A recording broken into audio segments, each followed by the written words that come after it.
પ્રદેશ ભાજપના ઉપાધ્યક્ષ ડોક્ટર ભરત બોગડા આપણી સાથે છે. ભરતભાઈ, જે રીતે ડોક્ટર છો આપ, ઓપરેશન પાર પડશે?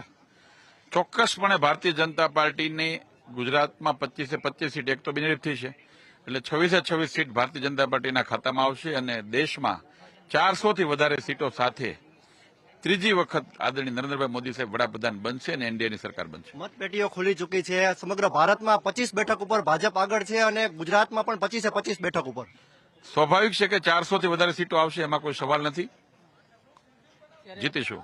જૂથવાદની વાત સામે આવી હતી, શું લાગે છે? કોઈ જૂથવાદ નથી. ભારતીય જનતા પાર્ટી તરફી મતદાનનું રિઝાન આવી રહ્યું છે અને આપ જોઈ શકો છો કે થોડા ટાઈમ પછી એ સ્પષ્ટપણે આવી જશે. ખાસ કોંગ્રેસ જીતનો દાવો કરે છે. ભરતભાઈ, આપને શું લાગે? 10 વાગ્યા પછી એમને પૂછજો, નહીં કરે.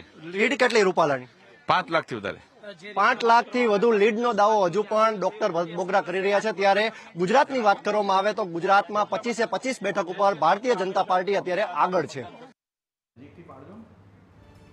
તો અન્ય એક મહત્વના અપડેટ મળી રહ્યા છે લોકસભા